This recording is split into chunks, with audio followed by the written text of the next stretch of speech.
encephalopathy can be due to many different reasons.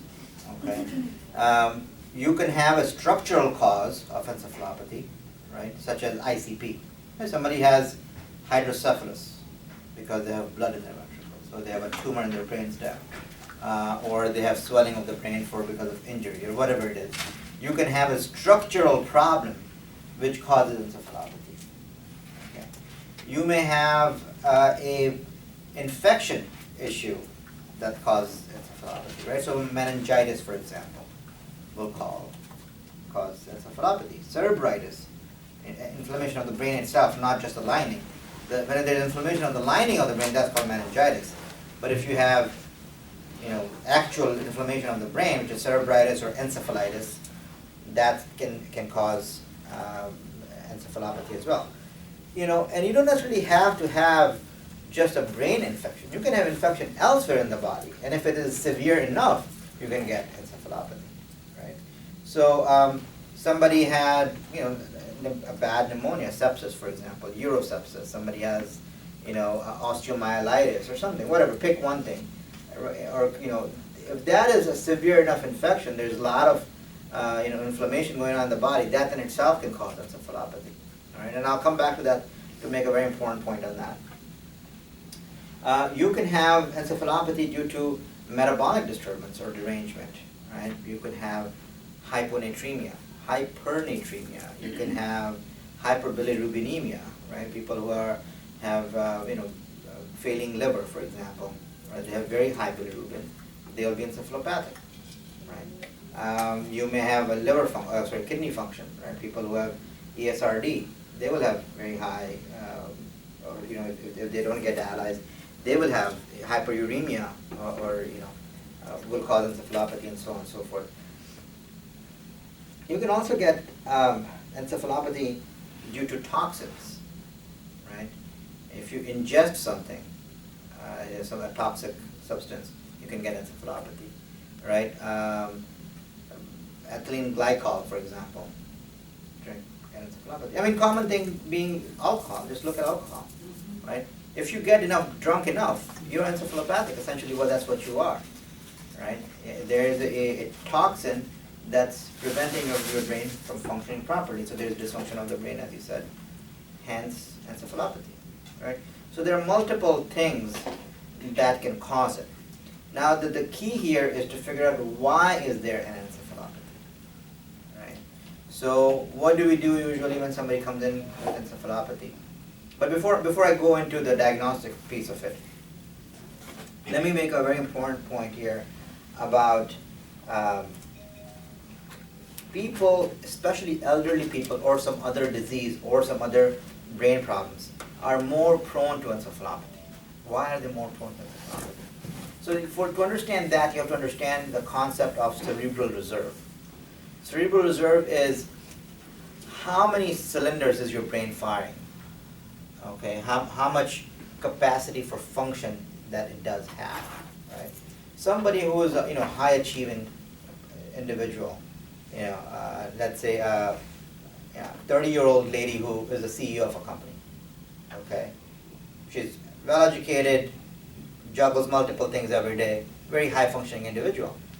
She has very high, brain function.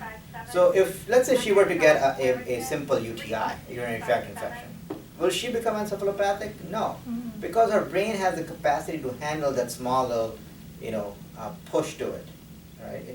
It can fight against it. It's not a problem. A small little UTI is not going to make her encephalopathic, okay? Because she has a cerebral reserve. As you get older and other things come on board, right? So, and almost opposite of a 30-year-old CEO is 90-year-old grandma who was at nursing home, previous multiple strokes, Alzheimer's, dementia, blah, blah. She doesn't have a whole lot of cerebral reserve, right? She barely can make it through the day every day, right? The day she tells you her grandkid's name is a good day, right? She only can remember her name, maybe her daughter's name, and where she lives. That's about it, okay? That's her entire world. Now you give her a small UTI, that will wipe her out, okay? That will wipe her out because she does not have enough cerebral reserve. right? That's why we see this encephalopathy in patients who come in, especially elderly, right? I mean, how often do we see it in normal walkie-talkie people? We don't see it as often, right? I mean, people come in, even like 50-year-old woman would come in with a gallbladder infection, that's a cholecystitis. Do we see them to be encephalopathic? No, they're not encephalopathic, right? If you go, I mean, you guys work on a neuro floor, but if you go on general floor, right, you will see patients all the time. Cellulitis, pneumonia, cholecystitis, all kinds of infections. Those guys are not encephalopathic, right? So you won't necessarily see it. You have to have some certain preconditions for you to become encephalopathic. So you have to have low cerebral reserve, and the infection has to be severe. The higher the cerebral reserve you have, the stronger the infection it will need to kind of take it out. Does that make sense? Okay. So there's a phenomenon called Weber-Fechner phenomenon, which maybe we can talk about some other time. Weber-Fechner phenomenon. It has to do with when you recognize what's going on and what it takes to take down a system and so on and so forth. So how do we look at then the encephalopathy? So essentially what we like to do is to figure out what are these causes, right? We try to figure out whether there is a structural problem, as I mentioned. All right, is there a structural problem? Does a person have anything? A large stroke, bithalamic infarcts, hydrocephalus, large honking tumor in their head, whatever the case may be, right? Is there a structural issue? Let's say you do a CT scan, MRI, whatever, nothing there. Okay, then what? What are their sugars like? Okay, are they hypoglycemic, hyperglycemic? Because those can cause encephalopathy, right? Somebody who's in diabetic ketoacidosis might be encephalopathic, do they have any kind of infection? What does the blood sugar or white count look like? Right? Are they having fevers? Chest x-ray, what does that look like? UA, what does that look like? Right? CMP, what does that look like? So on and so forth. So you kind of get an idea of what's going on with that, right? Then you try to get the history. Are they eating grasshoppers, which are laden with mercury or whatever, right? Do they live near a toxic waste plant and they're catching fish from the river and eating it? I actually had a patient once in India who was, their family was a boat repair people, so they repaired boats at some oceanside town, and there was a factory that was putting all their discharge into the sea, and this kid was just catching fish from there and eating it, so he had mercury toxicity, and he was encephalopathic. So you have to kind of figure that out, sort of stuff. Are you abusing drugs? Are you, consuming something that you are unaware may be toxic? Okay, and the treatment, there is no treatment per se of encephalopathy. You just have to take away the offending agent. Right? That's what you have to do. So if there's a structural issue, you fix the structural issue. Right? If there is a big honking tumor that's compressing on the cerebral aqueduct and causing hydrocephalus, I'll put an EVD.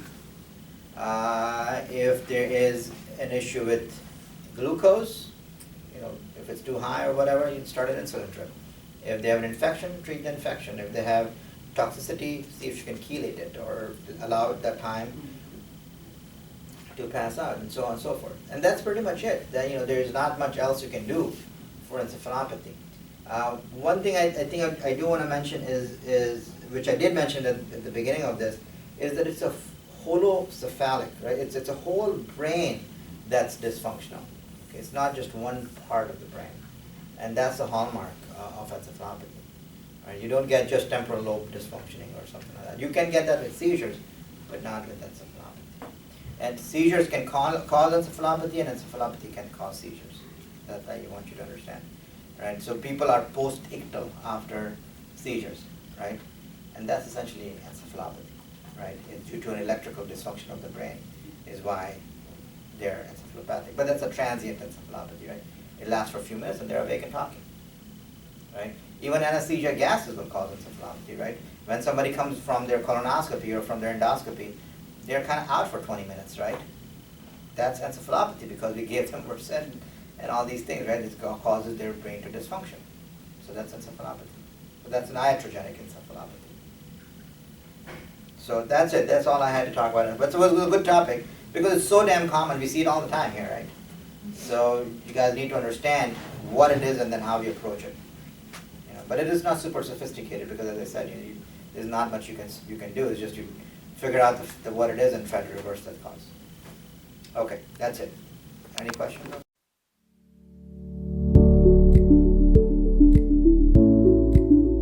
Plasticity happens in other parts of the body all the time, right? If you have a cut on your hand, the skin regenerates on top, right? If you were to pluck a hair out, the hair will regenerate. In fact, if you chop off a small part of the liver regenerates, right? The most drastic example the biologists give is in the lizards, right? You cut off the tail, the lizard regrows its tail, entire tail, right? And there are certain species where you cut off a limb, it will regenerate an entire limb, right? So you cut off an arm or leg or something, it will regenerate the entire limb. So that's an extreme case of plasticity. So neuroplasticity refers to the ability of the brain to regenerate itself. The thing is that there are two things that happen in neuroplasticity. One, you can actually replace the damaged brain cells and it will take over the function that used to be, right? Or the second way it can show plasticity is that damaged portion does not regenerate, but whatever function it used to do has now been parceled out to other, outsourced to other parts of the brain, okay? So I'm just giving a silly example. Let's say you had a part of the brain that control opening of the mouth, right? Every time you activate this thing, you will open the mouth. So now that part is damaged, you can't open the mouth. So what it will do is that may or may not heal that damaged area, but it will give that function to surrounding brain tissue and says, okay, now you do that function, all right? So they kind of take over that function, that part takes over the function and you recover that thing, and that's also a form of plasticity. The reason that's a form of plasticity because it requires new connections to be formed, what's called dendritic sprouting. Dendrites sprout and form new connections, and that is also a form of plasticity. Okay, so it's real. Different people have different ability. We know that younger patients have much better neuroplasticity than older patients do. Somebody who is 80-year-old will not have the same plasticity as 8-year-old. In children, the plasticity is so strong that there have been described cases where kids who have, let's say, some kind of a congenital malformation of the brain, just one side of the brain, or there's a condition called Rasmussen encephalitis which only affects one half of the brain, or there is bad seizure that's coming from one side of the brain for some reason or the other. You can cut out one half of the brain and these kids grow up to be just fine. Imagine that, right? You can actually cut out half of the brain, and there's such a strong neuroplasticity in young kids that they rewire the entire brain and they function just fine. All right, so that's what I'm trying to impress upon is the degree of neuroplasticity in these patients or in these individuals that they can achieve great things. Now, how can you induce neuroplasticity? Nobody knows, or at least I don't know. Okay, there have been multiple studies done, to see how we can induce neuroplasticity after this thing. People have achieved a few things with it, but actual regeneration of the cells is not there yet. People have tried stem cells. There is very, little unqualified success with stem cells and regeneration. People have tried to rewire the brain by electrical stimulation and so on. There's a pretty cool company that just came out. Can't remember the name of it. But what they have tried to do is in stroke patients, patients who have stroke, they go endovascularly and put an electrode stent in the superior sagittal sinus, which is the sinus that runs right in the middle here on the top. And they put a stentrode, so that's what it's called, a stentrode. You put in there, and what that thing does is detects the signals of the brain. And it can figure out what it is that you want, okay? And therefore, then you can control a machine-brain interface based on that thing. But that kind of, playing around also leads to new connections being formed between dendrites and axons and so on and so forth. So that is also a form of neuroplasticity, but this is pretty nascent stage at this time. So I guess it will come over time. maybe in our lifetimes, maybe not, but you can't give somebody a pill to induce neuroplasticity, at this point at least. I have a question. Yes. So if somebody, like, we have a patient that had a stroke, and we always say, like, sometimes the function can come back, say in your arm, you know, that you lost. Is it because of the neuroplasticity, or is it something else? Like, is that exactly why? Yes, so Okay. correct. Yes, neuroplasticity. So that depends on the size of the stroke and the location of the stroke. Okay. And I've had patients with very large hemispheric strokes who do just great, and people who have a tiny little pontine stroke that are plegic, you know, and their function never does return. So to answer your question, why somebody comes back and somebody doesn't, depends on the size and the location of the stroke, really. And initially things may look worse because there's edema around the stroke. So things look worse, but as that edema goes down over the next few days and a few weeks, you know, things start to come back to life a little bit. You know. So a best indicator of somebody's going to improve or how much they're going to improve is you look at their 90-day exam. Right? And that's what we do with Joint Commission as well, right? We look at 90-day follow-ups on these patients to see how much recovery they have. If they haven't, you know, at 90 days they have good recovery, it's very encouraging. They continue to then recover for 1 year after the stroke. At 1 year, the pace of improvement is very slow. So they improve like this, and then they will plateau out after that. They're not going to, they may or may not improve, but the rate of improvement is very, very slow after 1 year. Whatever you're going to recover in the first year, because that's when the plasticity happens the most. Okay. Dr. Joe Dispenza has written like 4 books on neuroplasticity. They're very good books. You should look them up on Amazon, and they're easy to understand. It's for real. Any questions?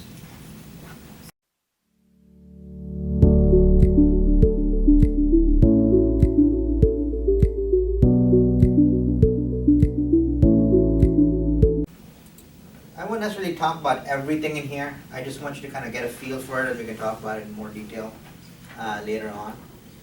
So, before we go into antiplatelets, I just want to talk about platelets first before we talk about antiplatelets. So, as you know, platelets are cells in the body. Some people might debate that it's not really a cell because why may not it be a cell? Does anybody know a peculiar thing about platelet? Does it have to do with its structure? Because it doesn't have a nucleus? It doesn't have a nucleus. A plus answer. It does not have a nucleus. It cannot regenerate itself. All right, does not have a nucleus. That's the peculiar thing about platelets. Okay? And what it does best is it clumps together. Okay? It's a very social cell. It loves to interact with other platelets. Okay? And in order for it to attach to other platelets, it has to be first activated. Okay? And there are multiple things that go on to activate a platelet.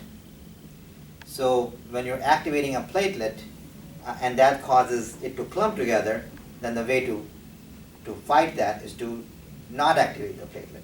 Right? And that's it. That's the whole talk in a shell.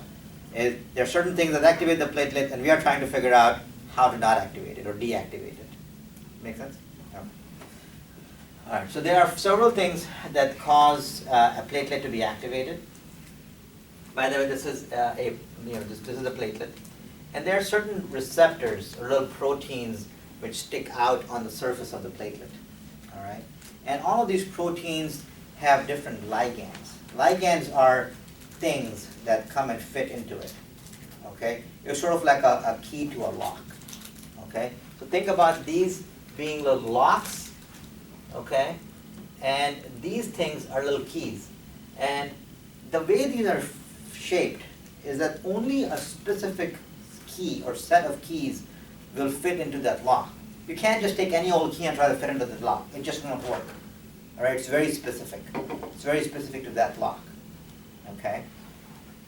The net effect of after you have put the key in the lock is that it sets off a series of chemical events that activates the platelet afterwards. Okay, so our focus is going to be what are those events and how do we prevent that from happening. Okay, so this is thrombin, Thrombin is an activator of the platelet. Thrombin is part of the coagulation cascade, and maybe next time when we talk, we can talk about the coagulation cascade. Okay, so the coagulation cascades goes through different series of chemical reactions, and one of the things that it generates is thrombin. That thrombin then activates the platelets. Okay, in fact, it's a very potent activator of platelets. Okay, the other one is ADP, or adenosine diphosphate. Okay, it's a chemical that occurs in the body. It's pretty much everywhere. It also activates the platelets. The other one is thromboxane A2. It's a lipid-based molecule, and we'll talk about that. All of these we'll talk about in a second. But that affects it. Glycoprotein 6, collagen affects it. One with a Brent factor affects it. Okay. Now, one thing I want you to notice here, that these things here, you see these little green things here? These are called GP2B3A proteins. Okay, don't worry about memorizing the name of it, because whatever, you're going to look it up in a book. But this here is the GP2B3A protein, and what that does, it binds to fibrin. Okay, so this is a lock. The key to this lock is fibrinogen.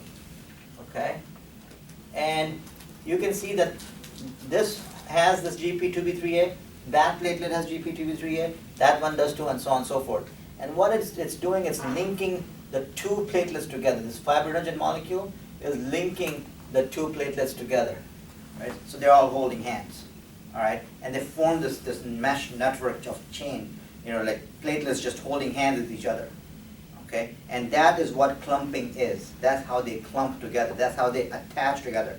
They're actually physically attached together by this linked chains, okay?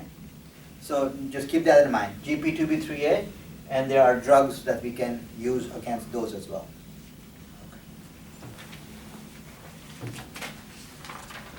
All right, I'll skip that. It's a lot of technical stuff. Okay, so we talked about it, activity of platelets. Okay, so maybe we'll just talk about it a little bit here, just a teeny bit here. When a platelet is activated, okay, for example, this thromboxane A2, okay, maybe I should talk about phospholipid. All right, let me just talk about this just briefly. I don't want to get you bogged down in details too much, because I want you to get a bigger picture of it. But this is important, I want to talk about, because this relates to aspirin. Aspirin, which is we use all the time. Every day we use here, right? Aspirin. So what it is that, how does aspirin work is what I'm trying to explain to you. There is a part of the cell membrane, the membrane that forms around the cell.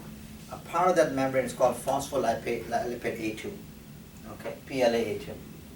All right. What happens to that? It gets converted into arachidonic acid.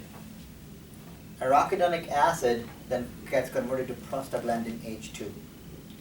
With this little chemical here, you see that COX? That stands for cyclooxygenase. Cyclooxygenase. Then it gets converted to thromboxane A2. Thromboxane A2 goes in and affects that receptor. Remember we talked about the thromboxane A2 receptor? It goes and affects that. What happens after that it has done that, it causes a change in the structure of the protein on the inside. It increases the calcium inside the cell. It decreases cyclic AMP, or adenosine monophosphate, in the body. And that leads to another series of things that leads to activation of platelet. When I say activation of platelet, this is what I mean. This is what's happening. Anytime there's a platelet activation, there's an intracellular increase in calcium, there's a decrease in cyclic AMP, and now it instigates a series of events inside the cell which leads to expression of glycoprotein 2B3A onto the surface. Okay? So all this platelet get activated and says, hey, GP2B3A, come over here, go stand at the door. And they send it to the door, and its face is outward on the platelet, waiting for the fibrinogen to attach to it. Okay? If the platelet is not activated, GP2B3A is not facing outwards, standing at the door. All right? Okay. So, So we talked about this protein kinase C and blah blah blah. I'm not going to go into it. By these pictures, I don't want you to be intimidated by these pictures. What I want you to understand that we know this and understand this in excruciating detail. Okay, people understand this in excruciating detail. We don't necessarily need to talk about it now, but if you want to read up more on it, you can read on it more because we understand it really, really well. Let's go through this. Okay, so this is how the aspirin. So what the cyclooxygenase does, it's this little clump here of protein, okay, and has a little channel inside of it, okay. And what happens is that the arachidonic acid slides inside. It slides inside, and it gets converted into thromboxane A2. Okay, so this little arachidonic acid comes inside, right? There is a chemical reaction that happens to it that converts it from AA, arachidonic acid, to TXAA2, and then it leaves out, and then goes and affects the TXA2 receptor. Okay. What happens is that there are these serine residues here. Look at these green and red. There's serine is a type of amino acid. When you give somebody aspirin, okay, what it does, it goes inside and sits inside the cyclooxygenase. All right, and kind of blocks that entrance. Like, nope, you can't come in. The aspirin goes inside and attaches itself to inside that cyclooxygenase. Right? This clump here is cyclooxygenase. So it goes inside, it makes its way inside, and then it forms a permanent bond. Okay, you guys remember covalent bond from your chemistry classes, your high school chemistry? Right? This is a covalent bond, meaning that it's permanently attached. It's not a reversible thing. Okay? Some bonds are reversible. It's like a temporary friendship. You make friends with them and then you say, okay, fine, I don't want to see you for a couple of months. But this is like marriage. You're stuck. Okay? You're stuck, forever. So once the aspirin goes in, it permanently deactivates the cyclooxygenase. Permanently deactivates that cyclooxygenase. That aspirin is not leaving anymore. Okay? That's not leaving anymore. So when that aspirin goes and sits inside, the arachidonic acid can't come in. If the arachidonic acid can't come in, it cannot be converted to thromboxane A2. And therefore, if you cannot manufacture thromboxane A2, you cannot activate the platelets. That's how the aspirin is working. Okay? So when you give aspirin, though that particular platelet is deactivated forever. It's done. Right? The only way to fight that is to give patients new platelets. Okay? Once you give aspirin and you have saturated all the cyclooxygenase in the platelets, it's done. Sometimes when people are taking aspirin on a daily basis for stroke prevention or heart attack prevention or whatever, we tell them not to take ibuprofen. Right? Why do we ask them not to take ibuprofen? Because like aspirin, ibuprofen is also an NSAID. Right? And the way ibuprofen works, it's very similar. Ibuprofen goes inside and sits inside the cyclooxygenase. However, it's not a permanent bond. It's not a covalent bond. It's a temporary friendship. It goes inside, sits for whatever time, right? And then it leaves because it's not a permanently bonded thing, right? So somebody, let's say, takes aspirin, popping aspirin for knee pain or whatever, right? You're taking aspirin 4 times a day. Ibuprofen. You're taking ibuprofen 4 times a day. All right, you're popping these pills like candies. Then you take your aspirin because your doctor told you to aspirin to prevent heart attack. Guess what? Aspirin shows up, trying to form a permanent friendship there. Ibuprofen is already sitting there. Can't get in. Right? So then aspirin leaves. And now after the aspirin leaves, ibuprofen comes out. But aspirin is no longer there because it's gone. So you keep popping ibuprofen, the aspirin can't work. Okay? If you do it once in a while, ibuprofen, it's okay. Once every week or something, it's okay. But you're popping 4 times a day Advil, And then you want to take aspirin because you want to prevent a heart attack. That's not working. Okay? So that's what it is about, the aspirin. One other thing I want to talk about aspirin is it doesn't take a whole lot of aspirin to block your cyclooxygenase cyclooxygenase converters. It takes about 1 milligram per kilogram of aspirin dose of ideal body weight to block 96%, 98% of the receptors. 1 mg per kg. So an 81 kilo patient, which is a pretty big person, 81 kilos. 81 kilos is how many pounds? 81 kilos is almost like 200 something pounds, 210 pounds or something like that. That person, all you need to give them is 81 milligram of aspirin. That's all. So why do we do 325? Very good question. That's a discussion for another day, I guess. Why do we do 325? The short answer is there's no need to. We treat ourselves by giving 325. In fact, foolishly, we are the only country that makes a 325 milligram aspirin. In Europe, they don't make 325 aspirin. They only come in 2 doses in Europe, 50 milligrams and 100 milligrams. That's it. They don't make 325. We'll talk about it because that has to do a little bit about aspirin resistance, which we're probably not going to touch today. I don't want to touch today. Okay. All right. So aspirin for primary prevention, is it beneficial, not beneficial? What do you guys think? Primary prevention of stroke. What does primary prevention mean? What's the difference between primary prevention and secondary prevention? Before it Really, happens. already happened, right? Probably like you don't have like a history. Say that one more time. I do have a history of like maybe TIA or something. You do have a history, you said? Yes. Okay. Anybody else want to take a stab at it? Or, Is it before it occurs? or you have like a Before it occurs. Before it occurs.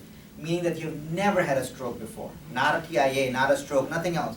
You've never had a stroke before. Now you're trying to prevent the first occurrence of stroke. That's primary prevention. Right? Somebody had already had a stroke, then you take aspirin or Plavix or whatever, that's for secondary prevention. That's not for primary prevention. Okay? So what for primary prevention? For primary prevention, does aspirin help? No, it doesn't.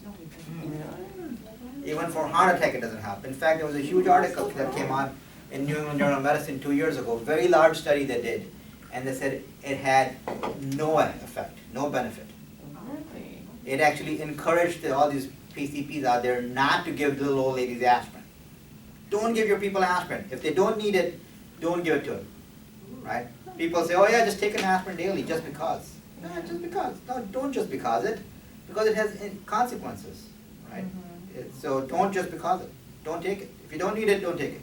For primary stroke prevention and primary cardiac prevention, it does not help. Okay. That's the bottom line here. So we don't give, I never give patients aspirin just because. So even Yeah, if go you ahead. have hypertension, you still won't take a baby aspirin. No. You should take your blood pressure pills. Don't take aspirin. All right, you can't count on aspirin to prevent a stroke. You should count on your amlodipine and your Norvasc and your hydrochlorothiazide for that. Okay. I heard COVID patients should take it. Okay. Does it work for? For COVID, now she Yes. just said for Yes. COVID patients, but that's because your blood, But like you the don't have to coagulation have of your stroke blood yet, is though. changing, They are, correct? right. So they're trying to prevent that coagulation. The short answer is I don't know the answer to that. Yeah. But the long answer is people are using anticoagulation Yeah. for COVID patients, not antiplatelets. Oh, okay. Anticoagulants, not antiplatelets. Okay, there's a difference. You guys know the difference, right? All right, I really hope you know the difference between anticoagulant and Okay, antiplatelets. just explain it. So antiplatelets affect the platelets. Anticoagulation affects the coagulation cascade, right? So give me some examples of anticoagulants. No.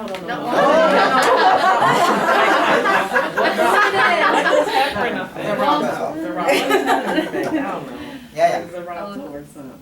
Huh? Xarelto? Xarelto is an anticoagulant, yes. Xarelto is an anticoagulant. Coumadin. Coumadin is another one, yes, absolutely. Right, what else? Pradaxa.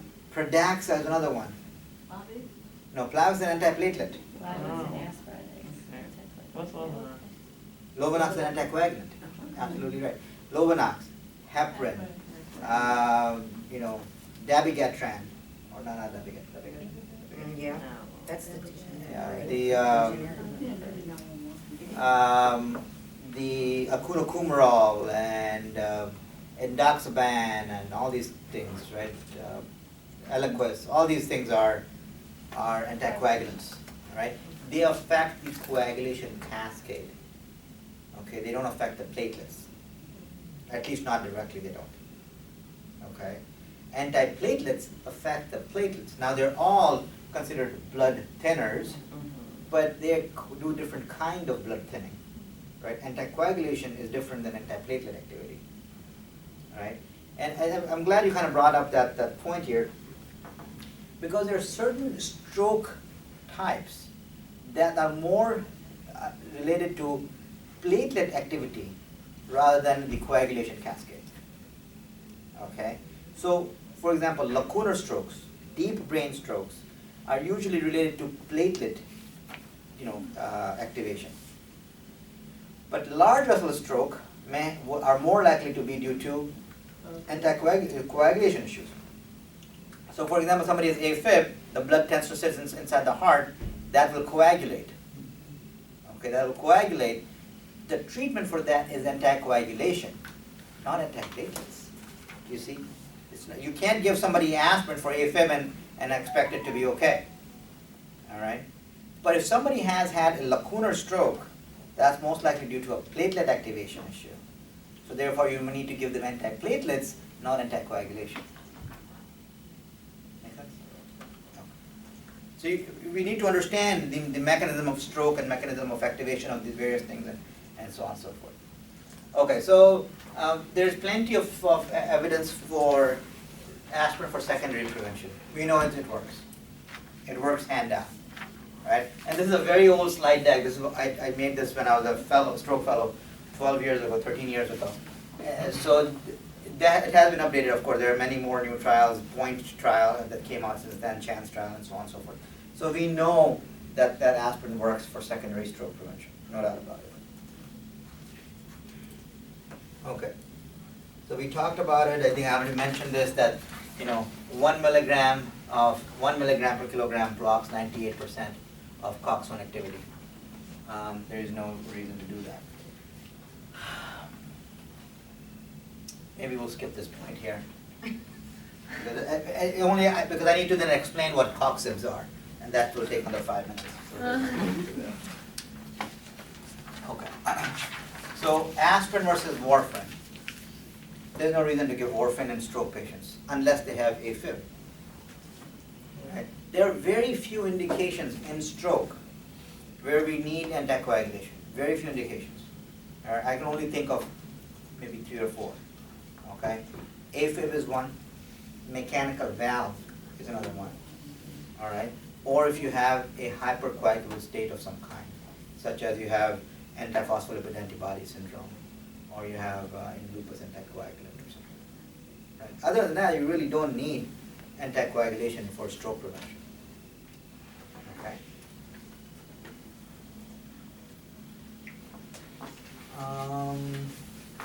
We'll skip this. Maybe come to it some other day.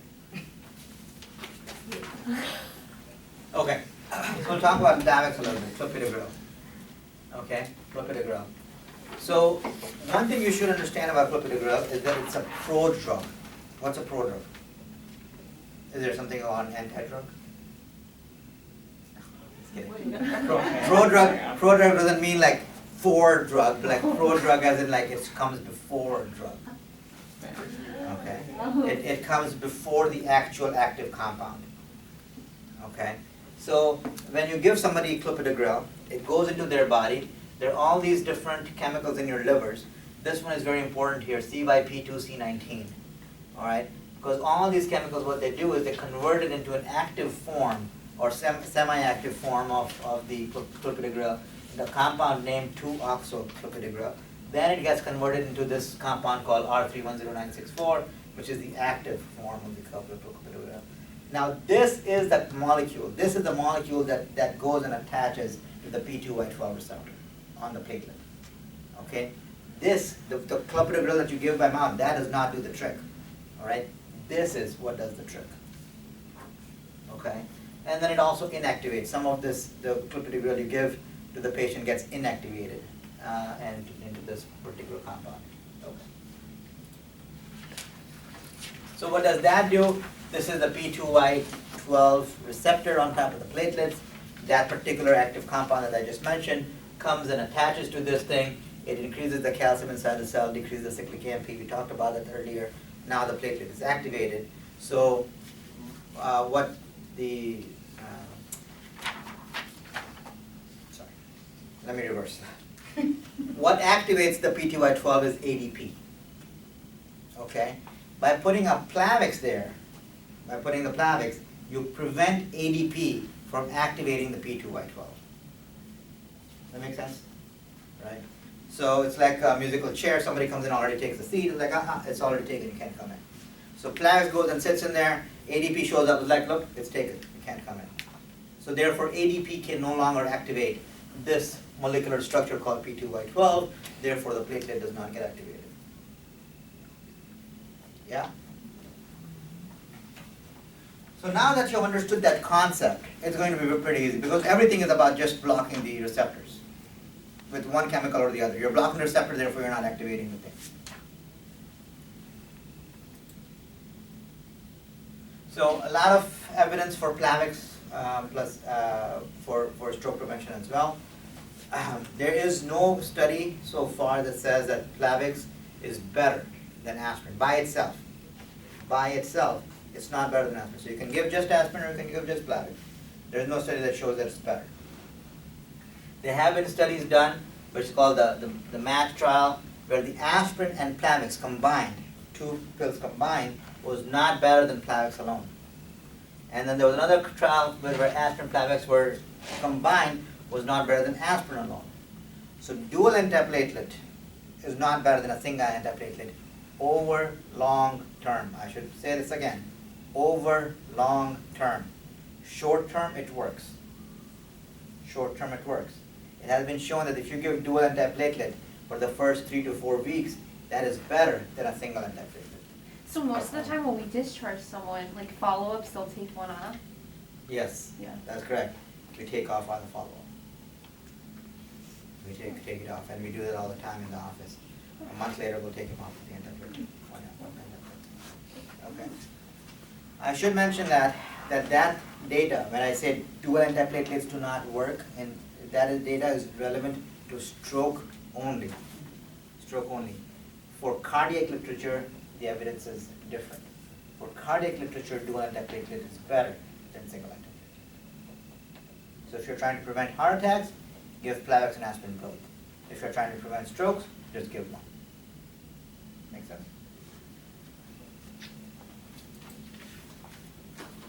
I won't go into Capri trial. Close resistance.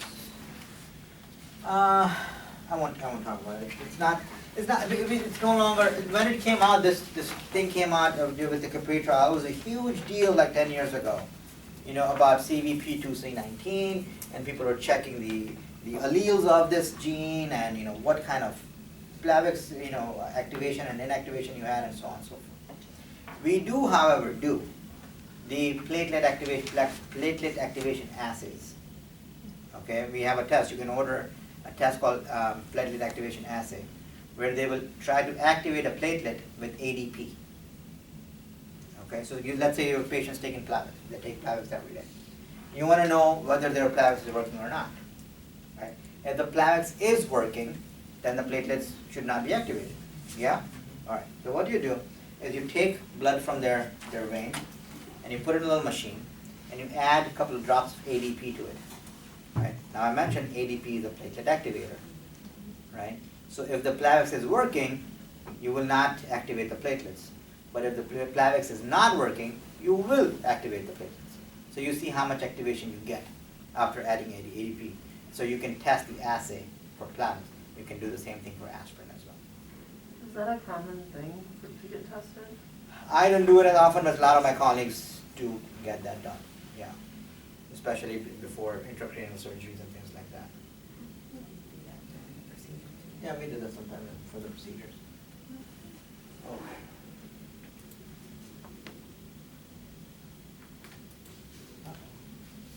Just start with. No, yeah, it was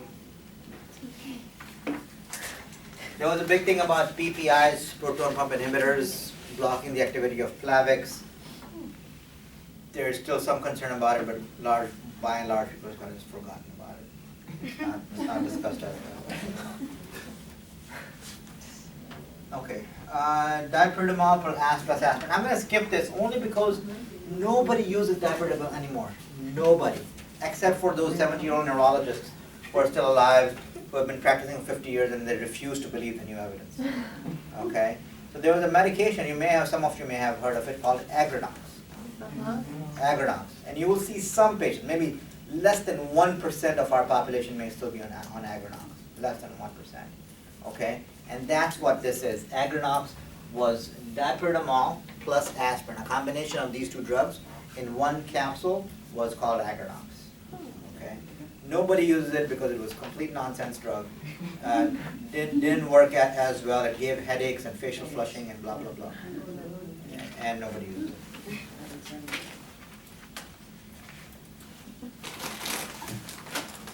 Alright, ticlopidine sometimes they use. It is a cousin of Plavix. It's also a P2Y12 inhibitor. Okay, we sometimes use it. It works. It's not a common drug because it can cause neutropenia and thrombocytopenia. So people don't use it as much nowadays. But sometimes when I get somebody with, let's say, a Plavix allergy, for example, then I may put them on ticlopidine.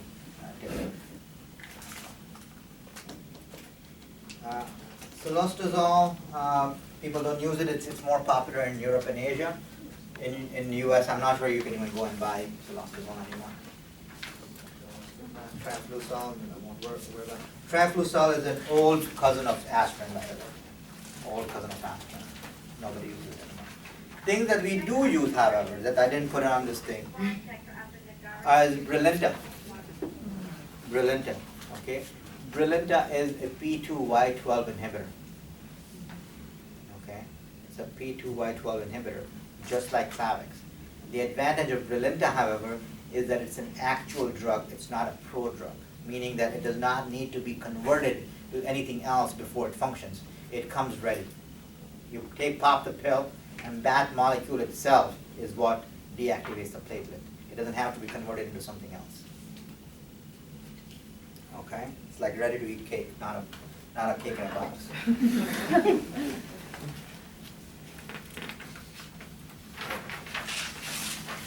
So prasugrel is another one. Prasugrel, we don't use prasugrel as much in neuro, but cardiologists use it quite a bit. Prasugrel. All right, very similar to clopidogrel, higher platelet deactivation from prasugrel than clopidogrel. It has been shown to cause some intracranial hemorrhages in stroke patients. So that's why we don't use it in neuro. But we do use Brilinta, which is good. I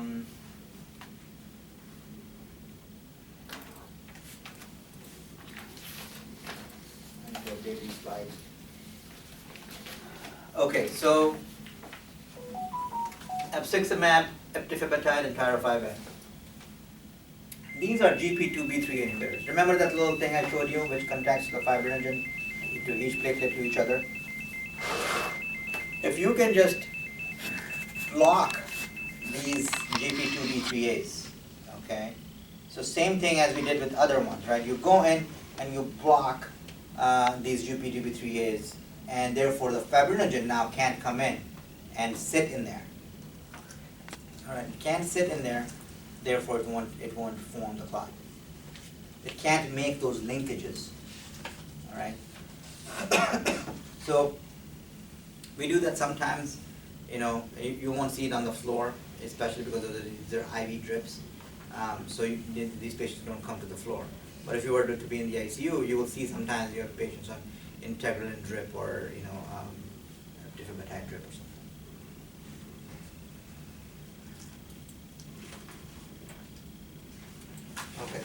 I want to go back to the slide to make. Oh, there's another medication called IV Cangrelor. IV Cangrelor, which is again rarely used. I've used it a few times here. IV Cangrelor, which is an IV form of a P2Y12 inhibitor. All right. So think about Plavix, but like an IV Plavix. It's not Plavix, of course. It's a different compound, but it's a kind of a P2Y12 inhibitor that I can give with an IV instead of oral. So if I need somebody to have antiplatelet deactivation or activation in a pinch, I can use that in the OR and give somebody IV Cangrelor. So that's another drug. I want to go back real quick.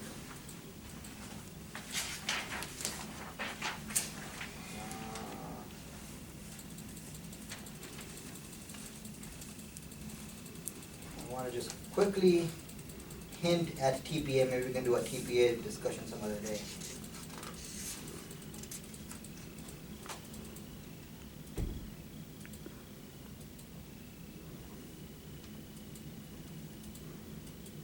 Yeah, this one. Okay, so you see these linkages here, right? So this is what we are blocking here with. So we have medications, by the way, to block many, if not most, of these receptors, right? So for ADP receptors, you can give Plavix.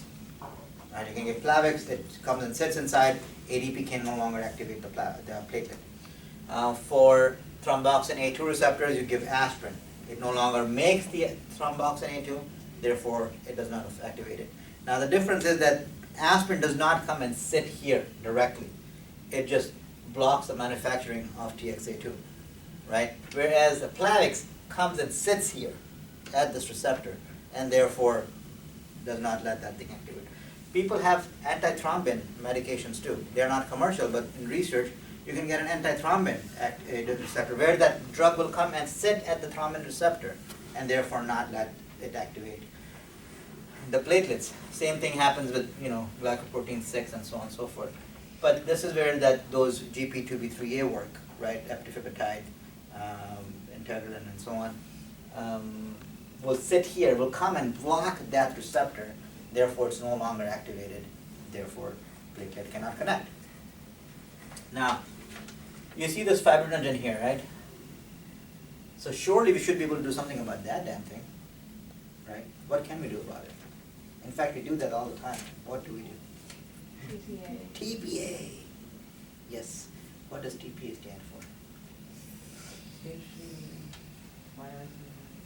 Yes, yes, yeah. Don't be shy. Say, speak up. Tissue what? Mm-hmm. Exactly. A plus. Tissue plasminogen activator. Okay.